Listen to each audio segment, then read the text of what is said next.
Testicular cancer को कैसे पहचानने, उसके कैसे लक्षण आते हैं। तो टेस्टिस का कैंसर में जो मेन संकेत ये आता है कि टेस्टिस जो होता है, जो अंडाशय होता है, उसका इन्लार्जमेंट होता है, वो बढ़ता जाता है साइज में और दर्द यूजली नहीं होता। तो पेनलेस इन्लार्जमेंट ऑफ टेस्टिस जो कि ग्रेजुअली बढ़ती जा रही, समय के साथ ना तो उसमें कोई रुकावट आती है, ना तो समय के साथ वो कम होता है। तो अगर कंटिन्यूसली टेस्टिस साइज में बढ़ता जा रहा है तो एक इम्पॉर्टेंट संकेत है। और स्पेशली अगर ये एडल्ट के साथ ऐसा हो रहा है, 18 से 40 या 45 साल की उम्र के बीच में ये कॉमन है। जैसे किसी भी मेल के अंदर 2 टेस्टिस होते हैं, अगर एक टेस्टिस का साइज़ दूसरे टेस्टिस से ज़्यादा है, अंडाशय वो साइज़ में बढ़ता जा रहा है, तो एक ये निशानी होती है।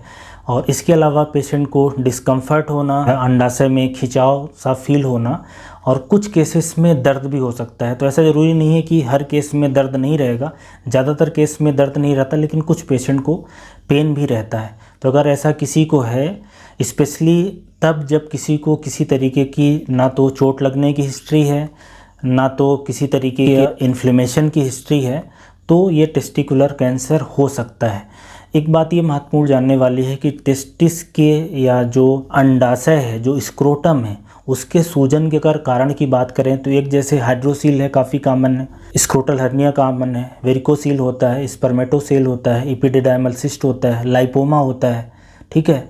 ऐसे ही टेस्टिकुलर कैंसर है। तो ये 6-7 चीज़ें होती हैं जो उस अंडाशय में या स्क्रोटल के एरिया में हो सकता है। लेकिन जो टेस्टिस है, पर्टिकुलर जो अंडाशय है, राउंड या ओवल शेप को होता है, अगर उसकी साइज में इन्लार्जमेंट हो रहा है तो ज़्यादातर केस में वो टेस्टिकुलर कैंसर होता है। क्योंकि जो बाकी की बीमारियां हैं वो टेस्टिस के चारों तरफ जो सैक होती है, जो अंडकोश होता है, उसमें प्रॉब्लम होती है।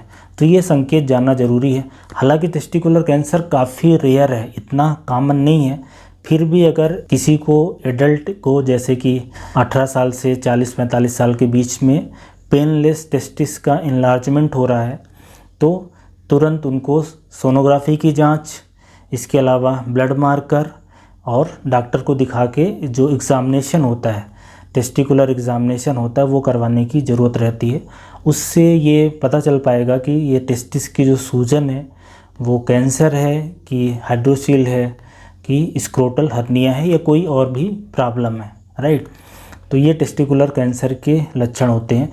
हर बार देख के या हर बार चेक करके पहचानना मुश्किल रहता है, फिर भी सबको रिकमेंड करा जाता है कि हर मंथ सेल्फ टेस्टिकुलर एग्जामिनेशन करा जाए टेस्टिस का, कि कोई एबनॉर्मल ग्रोथ तो नहीं फील हो रही।